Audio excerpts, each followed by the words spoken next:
Hello kids, welcome to Magnet Brains. मेरा नाम Maggi है और मैं आपकी इंग्लिश टीचर हूँ। आज के वीडियो में किड्स हमने जो वी आर ऑल इंडियंस पढ़ा था उसकी हम एक्सरसाइज करने वाले हैं। ओके किड्स, क्या आपको याद है वी आर ऑल इंडियंस में हम कितने सारे बच्चों से मिले थे और उन्होंने हमें बताया था कि वो इंडिया के कौन से अलग अलग स्टेट से हैं और वो लोग कौन सी डिफरेंट लैंग्वेजेस बोलते हैं। ठीक है किड्स, क्या आपको वो चैप्टर अच्छे से याद है? चलिए अब हम उसके बेसिस पे एक्सरसाइज करते हैं। उससे पहले हम जो न्यू वर्ड सीखे हैं हमने इस चैप्टर में हम वो देख लेते हैं। ओके, पहला है फेस्टिवल। आप मुझे बताइए किड्स, फेस्टिवल का मतलब क्या होता है? फेस्टिवल मतलब कोई भी त्योहार। जब हम अपने घर वालों के साथ मिल के किसी भी त्योहार को सेलिब्रेट करते हैं, भले ही वो दिवाली हो, होली हो, ठीक है, ईद हो, तो ये सारे त्योहार होते हैं जिसमें हम सेलिब्रेशन करते हैं, मतलब खुशियाँ मनाते हैं, एंजॉय करते हैं। ओके, तो वो होता है फेस्टिवल। ठीक है किड्स, क्या आपको पता है फेस्टिवल्स क्या होते हैं? अब आप मुझे बताइए आपका फेवरेट फेस्टिवल कौन सा है? चलिए आगे बढ़ते हैं। नेक्स्ट है पपेट। पपेट क्या होता है किड्स? हमने इस चैप्टर में पढ़ा था कि पपेट कहाँ दिखते हैं। पपेट राजस्थान में होते हैं और वहाँ पे पपेट शोज होते हैं, मतलब कठपुतली के शोज। ठीक है, कठपुतली इंसानों जैसे दिखते हैं लेकिन वो पपेट्स होते हैं, मतलब टॉय की तरह होते हैं और वो शो दिखाते हैं जिसको सबको देखने में बहुत मज़ा आता है। ठीक है, तो पपेट क्या हुआ? कठपुतली को हम पपेट बोलते हैं। ओके किड्स, नेक्स्ट है ट्रैवल। ट्रैवल मतलब कहीं भी एक जगह से दूसरी जगह पे जाना। आप कहीं अगर घूमने जाते होंगे या किसी दूसरे सिटी में घूमने जाते होंगे तो हम उसे कहते हैं ट्रैवल करना। ओके किड्स, हम उसे कहते हैं ट्रैवल करना। जैसे आप अगर कहीं जैसे आप अगर ताजमहल देखने जा रहे हैं। ताजमहल कहाँ मिलता है? ताजमहल कहाँ है किड्स? उत्तर प्रदेश में, आगरा में। ठीक है, तो आप अगर ताजमहल देखने जा रहे हैं तो आप क्या कहेंगे कि I am travelling to Agra to see the Taj Mahal. Okay kids, तो ट्रैवल का मतलब आ गया आपको समझ में। नेक्स्ट वर्ड है पेंटिंग। पेंटिंग क्या होती है किड्स? पेंटिंग मतलब कोई भी हम अगर पेंटिंग बनाते हैं तो हम कलर्स का यूज़ करके ड्राइंग में हम कलर्स यूज़ करते हैं। ठीक है, और पेंटिंग का मतलब तो किड्स आपको पता ही होगा। कोई भी हम आर्ट बनाते हैं या कोई भी हम डिज़ाइन, कोई भी डायग्राम बनाते हैं जिसमें हम बहुत सारे कलर्स का यूज़ करते हैं, पेंट्स का यूज़ करते हैं, तो उसे हम पेंटिंग बोलते हैं। ओके किड्स, चलिए आगे नेक्स्ट वर्ड है नेबर। नेबर का मतलब होता है पड़ोसी। ठीक है, मैंने आपको जैसे बताया था कि जो भी आपके घर के आसपास रहने वाला हो या कोई भी आपका पड़ोसी हो तो उसे हम नेबर बोलते हैं। क्या बोलते हैं किड्स? नेबर। ठीक है, नेक्स्ट वर्ड है फिंगरप्रिंट्स। फिंगरप्रिंट्स का क्या मतलब होता है किड्स? आपकी जो फिंगर्स हैं, आपकी जो उंगलियां हैं, उसके आप अगर टिप पे देखेंगे तो आपको इसमें छोटी छोटी बारीक बारीक सी लाइंस दिखेंगी। ठीक है, वो जो लाइंस होती हैं उसको हम बोलते हैं फिंगरप्रिंट्स। ठीक है किड्स, क्या बोलते हैं हम उसे?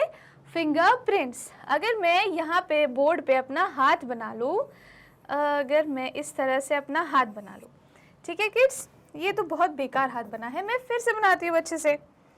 चलिए, जैसे कि आप समझ लीजिए कि ये आपकी मैम का हाथ है। ओके ओके किड्स, थंब थोड़ा बड़ा हो गया, समझ लीजिए ये मेरा हाथ है। तो इसकी जो टिप होती है, हाथ की जो टिप होती है, इसमें जो आपको छोटी छोटी सी लाइंस दिखेंगी किड्स, आप अगर अपने हाथ में देखोगे तो आपको आगे की तरफ बहुत बारीक बारीक सी लाइंस दिखेंगी। ठीक है, उन लाइंस को हम क्या बोलते हैं? फिंगरप्रिंट्स। ठीक है, क्या बोलते हैं? फिंगरप्रिंट्स। और फिंगरप्रिंट्स की सबसे जो अच्छी बात होती है वो ये है कि हर इंसान के फिंगरप्रिंट अलग होते हैं। ठीक है, हर इंसान के, आपके, आपकी मम्मी के, आपके पापा के, आपके फ्रेंड्स के सारे फिंगरप्रिंट्स अलग होते हैं। ठीक है किड्स, ये तो बहुत इंटरेस्टिंग सी बात थी। तो ये थी फिंगरप्रिंट्स का और बाकी वर्ड्स का मतलब। चलिए अब हम आगे फटाफट से एक्सरसाइज कर लेते हैं। इसमें लिखा है कि इस पिक्चर को देख के हमें बताना है कि ये किस चीज़ का पिक्चर है। आप मुझे बताइए किड्स कि ये किस चीज़ का पिक्चर है। क्या ये ऐसी कुछ चीज़ है जिसमें आप जैम लगा के या बटर लगा के खाते हैं, या जिसे आप सैंडविच में खाते हैं? जी हाँ, इसे हम बोलते हैं ब्रेड। क्या बोलते हैं किड्स? ब्रेड। ये एक ब्रेड का पिक्चर है। ओके, ठीक है किड्स, हो गया क्लियर आपको ये? अब मुझे बताइए कि ये क्या है।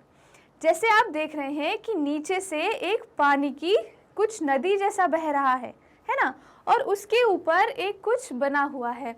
ये जो पानी बह रहा है इसके ऊपर कुछ बना हुआ है जिससे हम इस जगह से इस जगह तक हम ट्रैवल कर सकते हैं। अब मुझे बताइए किड्स कि इस चीज़ को हम क्या बोलते हैं? इसे हम बोलते हैं एक ब्रिज। क्या बोलते हैं? ब्रिज। ठीक है किड्स, ब्रिज को हम हिंदी में क्या बोलते हैं? पुल। ओके किड्स, चलिए तो ये ब्रिज है। नेक्स्ट क्या है? नेक्स्ट ये कलर है। अब मुझे बताइए ये कौन सा कलर है? ये है ब्राउन कलर। बिल्कुल सही जवाब। ठीक है किड्स, ये है ब्राउन कलर। ओके, तो ये सारे पिक्चर्स आपको क्लियर हो गए। अब मुझे बताइए कि ये किस चीज़ का पिक्चर है किड्स? ये छोटे छोटे जो बच्चे होते हैं वो लोग, जो लड़कियां होती हैं वो पहनती हैं। अब मुझे बताइए कि ये क्या है? ये एक फ्रॉक है। क्या है किड्स? ये एक फ्रॉक है। फ्रॉक एक ड्रेस होती है जो अक्सर लड़कियां पहनती हैं। ठीक है किड्स, ओके। चलिए अब मुझे बताइए कि ये क्या है। इसमें आपको एक फ़ोटो दिख रही होगी जिसमें दो लोग हैं। अब मुझे बताइए कि ये जो फ़ोटो है ये किस चीज़ में लगी है? ये लगी है एक फ्रेम में। ठीक है, किस में? फ्रेम। मतलब फ़ोटो फ्रेम को हम फ्रेम भी बोलते हैं। ओके किड्स, ठीक है, तो ये एक फ्रेम है। नेक्स्ट वर्ड क्या है? ये मुझे बताइए किड्स, ये कौन सा एनिमल है? इस एनिमल को हमने एक पोएम में भी पढ़ा था। आप मुझे बताइए ये कौन सा एनिमल है? इसको हम बोलते हैं फ्रॉग। क्या बोलते हैं? फ्रॉग। ठीक है, ये छोटा सा होता है ग्रीन कलर का और ये मोस्टली बारिश की सीजन में दिखता है और ये जंप करता रहता है एक जगह से दूसरी जगह पे। ओके, तो ये कौन सा एनिमल है? ये है फ्रॉग। ओके, ये सारी चीज़ें आपको क्लियर हो गई। चलिए अब हम नेक्स्ट क्वेश्चन पे बढ़ते हैं। Discuss with your teacher and answer the following questions. अब आपको मुझे ये आंसर, जो क्वेश्चंस है इनके आंसर बताने हैं। ओके, पहला क्वेश्चन है what do we call the people who live in India. आप मुझे बताइए किड्स कि इंडिया में रहने वाले लोगों को क्या बोलते हैं? इंडिया में रहने वाले लोगों को इंडियंस बोलते हैं। क्या बोलते हैं kids? Indians. INDIANS, Indians. Okay, क्या आपको याद है? ठीक है, नेक्स्ट क्वेश्चन क्या है? Name the festival of colours. आप मुझे बताइए कि वो कौन सा फेस्टिवल है जिसमें बहुत सारे कलर्स के साथ खेलते हैं हम। उसमें red colour, blue colour, yellow colour, green colour. बताइए मुझे। होली। होली वो फेस्टिवल है जिसमें हम बहुत सारे कलर्स से खेलते हैं। तो Holi is the festival of colours. Okay kids, चलिए नेक्स्ट क्या है? Which festival do you like the most and why. अब आप लोग मुझे बताइए किड्स कि वो कौन सा फेस्टिवल है जो आपको बहुत ज़्यादा पसंद है।